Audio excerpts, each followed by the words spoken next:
वो भी मैं ऐड कर दें। तो ये है कि आप लोग ना, अगर इन केस के हम बात कहाँ कर रहे थे, रेफरेंसेस की।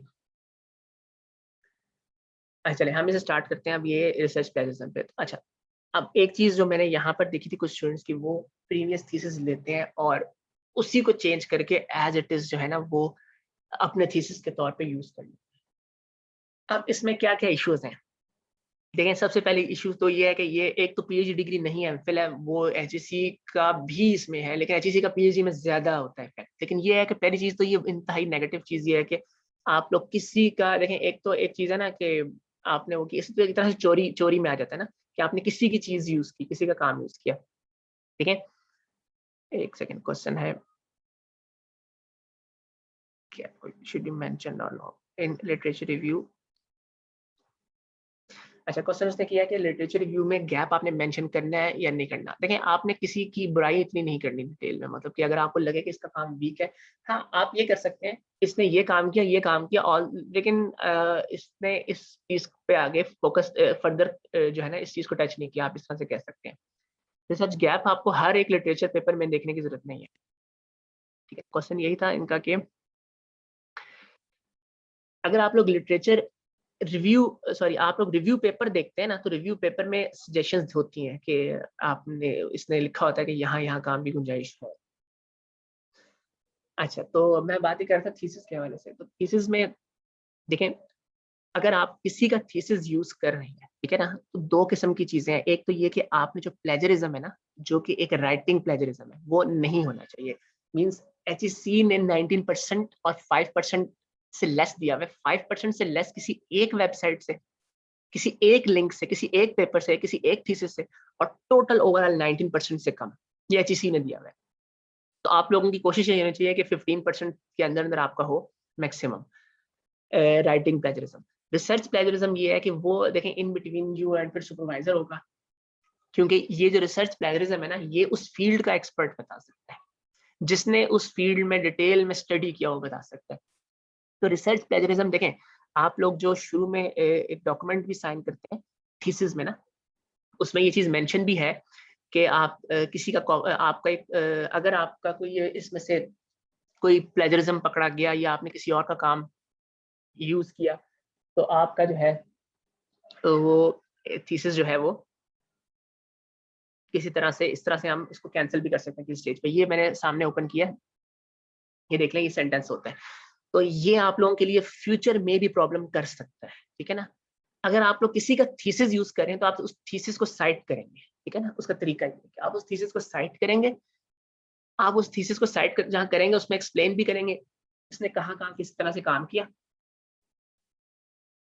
और आपका काम उसमें कुछ एडिशन होना चाहिए, ठीक है ना। ये एक बहुत बड़ा प्रॉब्लम है जो यहाँ पर तो मैंने देखा है, वो इससे बिल्कुल आपने कोशिश करना है कि टोटल अवॉइड करें। ऑल्दो कि आप कोई बेस तो लेंगे ना, बेस तो आप कोई भी थीसिस कोई पेपर लेंगे, लेकिन तरीका यही है कि उसको प्रॉपर आप साइट करें। अच्छा जस्ट ए मिनट,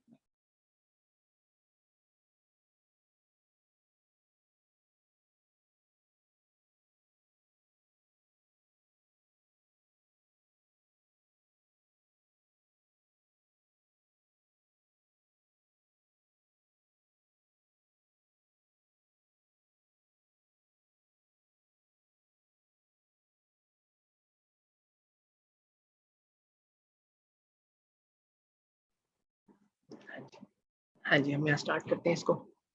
अच्छा उसको वाइंड अप करने से पहले ये देख लें, ये हमारा ना यूनिवर्सिटी का टेम्पलेट है, इस पर बात करना बहुत ज़रूरी है। ठीक है, यहाँ पर टाइटल आएगा आप लोगों का, उस पर फिर हम फर्दर आगे कंटिन्यू करते हैं। ये स्टूडेंट नेम, सुपरवाइजर नेम, और ये टेम्पलेट आपने एज इट इज यूज करना है, मतलब इसमें आपने कोई चेंज नहीं करना, ठीक है। मैं टाइटल आ गया, डीन एचओडीज के नेम है। अच्छा एक चीज देख लें, अगर आप सीएस में हैं तो आपके एचओडी सीएस के होंगे, अगर आप आईटी के हैं तो आईटी के एचओडी होंगे, ये चीज आप इसमें देख लें। ये डिक्लेरेशन है जिसके हवाले से हमने बात कर ली है। सुपरवाइजर सिग्नेचर, एब्स्ट्रैक्ट कीवर्ड्स पे हमने बात कर ली है। अच्छा ये इसमें एक चीज देखेंगे, ये जो है ना इसमें लिस्ट ऑफ कंटेंट्स है, तो आप लोगों ने इसमें करना ये है, ये आप इसको जब सिलेक्ट करेंगे तो आपका हेडिंग 1 ऊपर ऑटोमेटिकली चूज हुआ है, ठीक है ना। तो आप इसमें जो एडिशन करेंगे ना, तो वो एडिशन आप लोगों की यहाँ ऑटो में अपडेट हो जाएगी। कभी कभार इस प्रॉब्लम करता है, लेकिन वो ऐसा नहीं मसला, आप इसको रिस्टार्ट कर लें तो ये हो जाता है। ठीक है, तो इसको आपने अपडेट करना है, तो ये आपको ऑटोमेटिकली यहाँ पर देखें ये अपडेट कर देगा। इसी तरह आप जब ये टेबल्स की बात करेंगे ना, तो ये आपने राइट क्लिक करके जब आप वहाँ पर टेबल्स में ऐड करेंगे ना, तो अपडेट फील करेंगे, तो आपका ये जो आपने यहाँ पर चेंज किया होगा ना, वो ये अपडेट हो जाएगा टेबल्स, और ये इस तरह फिगर्स का भी। तो आप लोगों ने मैनुअल ऐड नहीं करना, आप लोगों ने यहाँ पर जाके ऐड करना और इसी को आपने एक्सटेंड करना है, इसी थीसिस को। ठीक है, जो इसका फॉन्ट साइज है, जो इसका फॉन्ट थीम है, जिस तरह से आपने उस तरह से रखना है। ठीक है, कुछ स्टूडेंट्स इसमें 1.1 इस तरह से ये हटा देते हैं, मैंने काफी सारे प्रॉब्लम्स देखे हैं। तो आपने इसको इससे मैच करना है अपना, जो आप लोगों का जो है ना थीसिस है। तो ये जो है टेम्पलेट, ये अभी इस वक्त वेबसाइट पे मुझे मिला नहीं, लेकिन ये है कि नेक्स्ट वीक में, बाय नेक्स्ट वीक ये आपकी ना जो वेबसाइट है उस पर अपलोड भी हो जाएगा। तो उसका लिंक भी मैं स्टूडेंट्स का शेयर कर दूंगा, तो वो आप लोगों ने वहां से जो है ये डाउनलोड कर लेना है। अभी तक तो हम मैनुअल दे रहे हैं ना, आगे हम इसको वेबसाइट पे भी कर देते हैं। तो आप लोगों ने इस टेम्पलेट को यूज़ करना है अपने थीसिस राइट के लिए, और जो सारी बातें हमारी हुई हैं वो इसी हवाले से कि आपने इसी में वो सारी चीज़ें ऐड करनी है।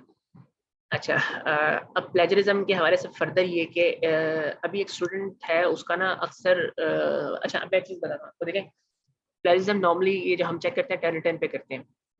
अभी एक स्टूडेंट का प्लेजरिज्म है, देखें इसमें 2-3 चीज़ें आती हैं।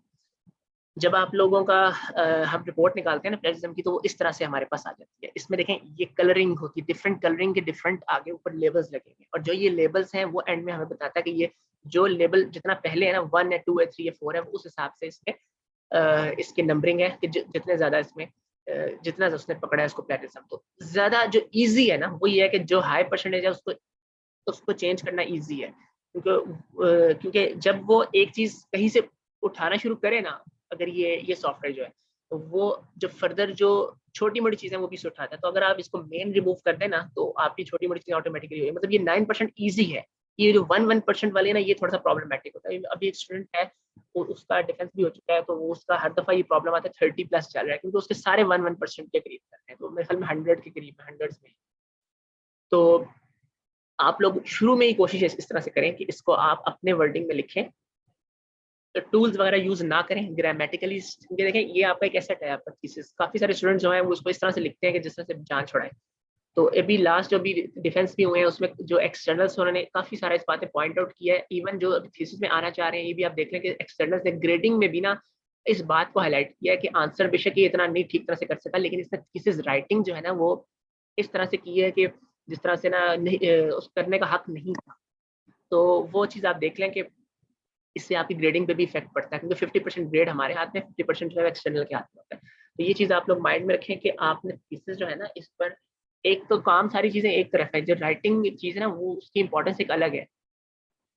तो अगर आप लोगों ने अच्छा, उसमें एक चीज़ आप लोग एक चीज़ देखनी है कि आपने एब्स्ट्रैक्ट जो स्टार्ट की चीज़ें है उसमें जितना टाइम आप बाकी थीसिस में लगा रहे हैं उससे ज़्यादा लगाना है। क्योंकि एक स्टूडेंट का तो एब्स्ट्रैक्ट था, उसको प्रॉब्लम था कि उसने एब्स्ट्रैक्ट की इंग्लिश ठीक नहीं थी, ग्रामेटिकली इंग्लिश ठीक नहीं, तो वो भी काफ़ी ज़्यादा प्रॉब्लम बना डिफेंस में। फिर वो सुपरवाइजर में भी बात आती है। लेकिन मैंने जो डिफरेंट यूनिवर्सिटीज के देखे हैं थीसिस, लाइक गैरिसन के, अदर यूनिवर्सिटीज के, वहाँ भी बहुत सारे प्रॉब्लम्स मैंने देखे हैं इंग्लिश के भी। लेकिन ये है कि जितना बेहतर हम कर सकें करने की गुंजाइश हो करना चाहिए। तो ऐसा है कि आप लोगों ने जो है ना ये चीज़ें जो है राइटिंग के हवाले से देखना है कि राइटिंग आप प्लेजरिज्म जब इसको रिमूव करें तो राइटिंग जो है वो उसकी डिस्टर्ब ना हो, इंग्लिश डिस्टर्ब ना हो, और जो उसका कॉन्सेप्ट है वो डिस्टर्ब ना हो। आप लोग कभी रिसर्च पेपर लिखेंगे और पब्लिश करने करेंगे ना, तो जब वो एडिटर्स जो है ना, फाइनल एडिटिंग, जो अब जर्नल अच्छे जर्नल वाले ना खुद एडिटिंग करते हैं फाइनल, तो जब वो एडिटिंग करते हैं ना, तो एडिटिंग से पहले कोई एक लफ्ज का भी चेंज होता है ना, वो ऑथर को बैक करते हैं। आप ये चेक कर लें कि हम ये एक सेंटेंस में सिर्फ एक वर्ड इसको चेंज कर रहे हैं जो हमें लग रहा है करना है, और आप इससे एक्सेप्ट करते हैं कि नहीं करते। यहाँ तक आप देख लें, वो एक सेंटेंस में भी ना ऑथर से पूछते हैं, वो तकरीबन 10-15 जगह जो वो हाईलाइट करके भेज देते हैं कि ये हमने चेंज किया। अगर आपको लगता है कि इसकी मीनिंग में फर्क है, तो आप इसको रीबैक करके हमें दे दें। तो इसलिए आप जब इसको प्लेजरिज्म रिमूव करें तो अच्छे खासा आप इसको पढ़ें, ताकि कोई चीज़ रॉन्ग ना जाए, और इंग्लिश की तरफ भी ना जाए और टेक्निकली भी रॉन्ग ना जाए। तो ये बात हमारी हो गई। तो list of figures, list of tables जो है इस हवाले से ये कि जो आप फिगर्स यूज करें, इस पे बात हमारी हो गई। खुद बनाएंगे तो आप उसको साइट नहीं करेंगे, अगर किसी की होगी तो आप उसे रेफरेंस करें। तो वही बात रिसर्च पेपर्स में अक्सर प्रॉब्लम आता है, खुद बनाए तब भी वो कहते हैं किसी की है फिगर, तो खैर वो वहाँ पर एक्सप्लेनेशन हो जाती है। तो एक चीज़ और है कि जब आप फिगर और टेबल थीसिस में डालेंगे ना, तो उसको आपने कहीं ना कहीं डिस्क्रिप्शन में बताना है, ठीक है ना। मतलब ये ना हो कि आपने, अब कुछ स्टूडेंट्स हैं वो फिगर्स डाल देते हैं, नीचे एक्सप्लेनेशन नहीं उसकी देते। आप लोगों ने ये बताना है कि फिगर 1 में ये एक्सप्लेनेशन है, फिगर 1 डिस्क्राइब्स, एक सेंटेंस एनफ है। आप बताएं कि फिगर 1 में ये एक्सप्लेन हो रहा है, एक उसकी ना, एक तो उसके नीचे उसका खास फॉर्मेट है जो कि थीसिस में गिवन है, वो एक अलग चीज है, लेकिन आपने उसको टेक्स्ट में ना, टेक्स्ट बॉडी में आपने उसको बताना है कि ये फिगर 1 में क्या चीज आपने बताई है, टेबल 1 में क्या चीज बताया, ठीक है। दूसरी चीज ये, जब आप फिगर का या टेबल का वर्ड लिखेंगे, एफ बड़ा लिखेंगे, टी बड़ा लिखेंगे, ये अक्सर रिव्यूअर्स एतराज करते हैं इस पे कि आप पूरे जो अपना पेपर है या थीसिस है उसमें एफ को क्या कैपिटलाइज करें और टेबल में टी को कैपिटलाइज करें। Figure 1, figure 3, figure 9, figure 10 capitalize होगी और इस तरह से। अच्छा, एक और जो प्रॉब्लम स्टूडेंट्स करते हैं वो ये करते हैं कि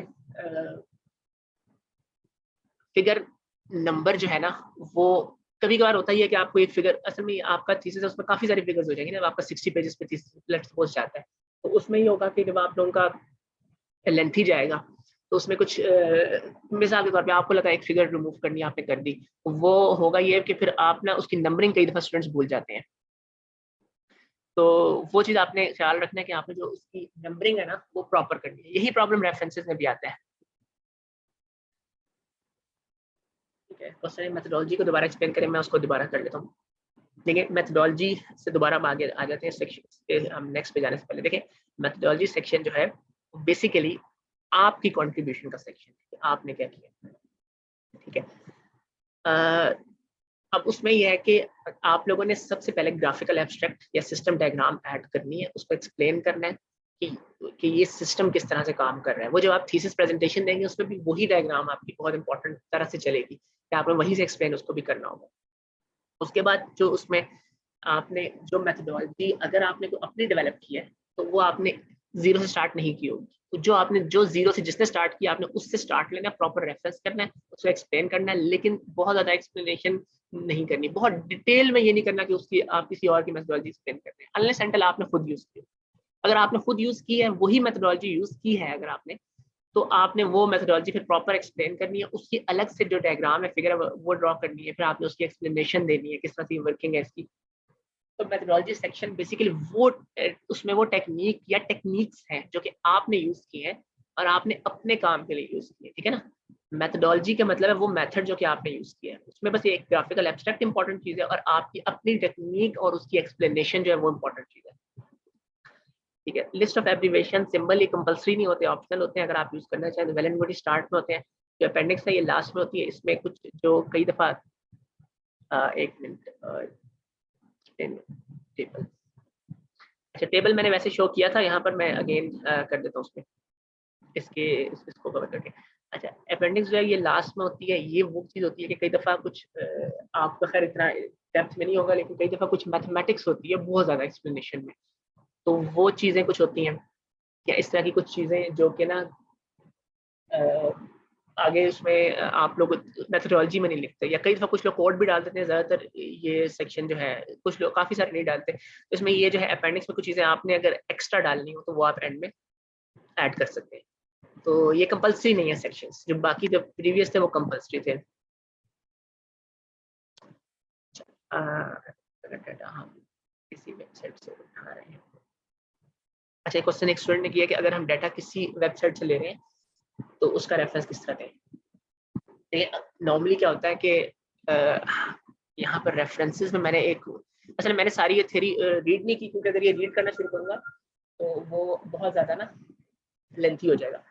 मैं रेफरेंसेस में एक सेंटेंस था, मैं कोशिश करूँगा आपसे ये भी शेयर कर दूँ।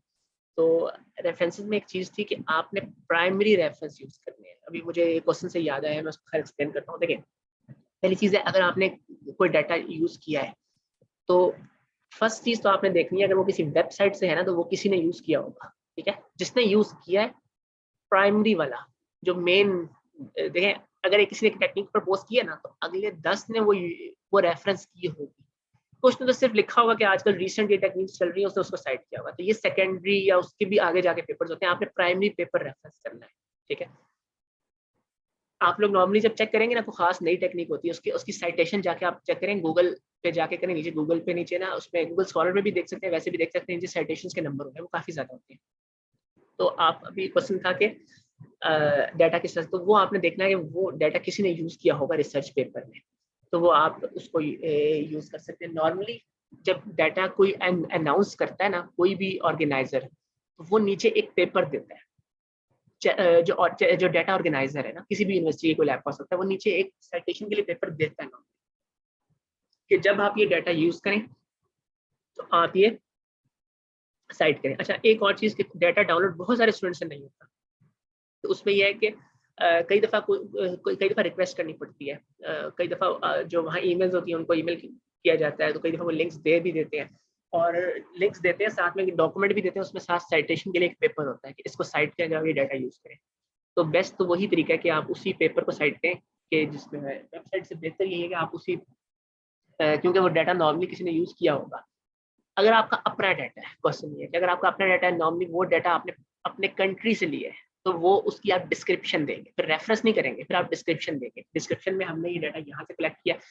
लेकिन अगर आप इसको इंटरनेशनली पब्लिश करवाएं तो इसमें प्रॉब्लम्स आते हैं। अगर आप इंटरनेशनली इसको पब्लिश करें तो इसमें बहुत सारे प्रॉब्लम्स आते हैं, कि वो डाटा में बहुत सारे एतराज़ करते हैं। अगर आपका पब्लिक डाटा हो ना, तो ज़रा ईजी हो जाता है पब्लिशिंग। अब काफ़ी सारे इश्यूज मेरे बीच में माइंड में आ भी गए थे, लेकिन जो कुछ रहते हैं, अच्छा एक चीज़ है कि टैक्स को जस्टिफाई नहीं किया होता, ठीक है। ये चीज़ ये है कि अभी देखें, मैं अगर यहाँ से एक्सप्लेन करूँ, अब ये जस्टिफाई है, देख लें, इसमें राइट साइड भी देख लें आप, और लेफ्ट साइड देखें बराबर है, ऊपर एक ऑप्शन होगा जस्टिफाई का, ये आप लोग इजीली आपको वर्ड में मिल जाएगा। तो बहुत सारे स्टूडेंट्स के जो थीसिस होते हैं एट द एंड जब आते हैं वो जस्टिफाई नहीं होते, तो वो आपने इसको टेक्स्ट जो है ना वो बिल्कुल अलाइन होना चाहिए, बराबर होना चाहिए। दूसरा जो एक इशू यहाँ पर देखा गया वही है कि इवन लीड्स में भी और बाहर भी देखा गया कि काफ़ी सारे स्टूडेंट्स जो है ना, वो कुछ चैप्टर में ना कहीं से कोई कॉपी कर लेते हैं, और उसका फॉन्ट जो है ना, थीम या साइज थोड़ा बहुत डिफरेंट होता है, किसी का 11.5 चल रहा है, 12 चल रहा है। तो ये आप लोगों ने थीसिस राइट करने के बाद ये चीज़ देखनी है कि सारे थीसिस को एक तरह से देखना है, कि सारे एक ही थीम में और एक ही साइज में और जस्टिफाई भी हो।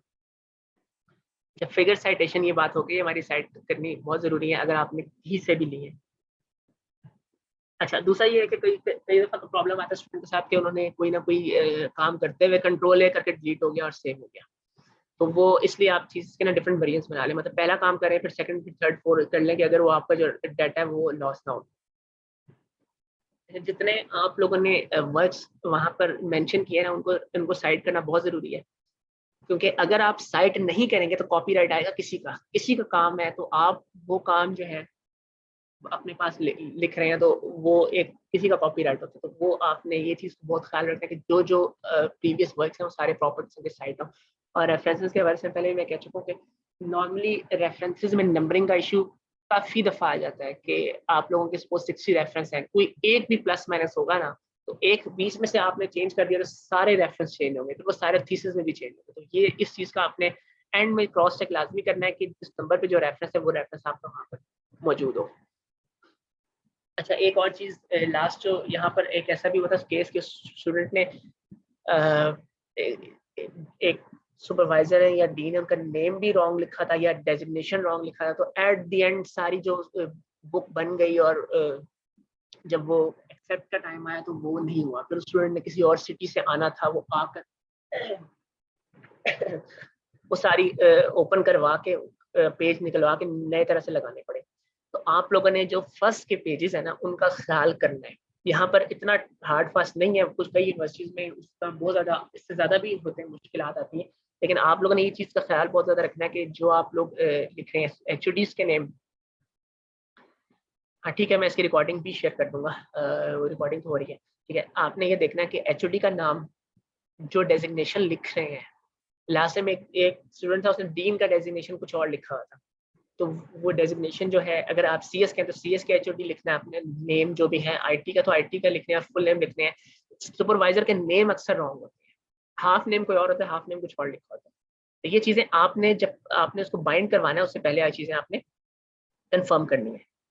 तो आई थिंक सो।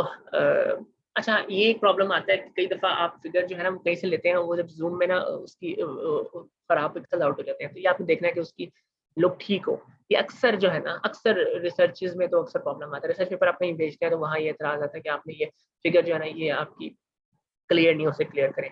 टेबल की फॉर्मेटिंग है वो आपने जो जो आपका टेम्पलेट में गिवन है, आपने वो टेम्पलेट में यूज़ करना है, जो टेबल के अंदर फॉर्मेटिंग है।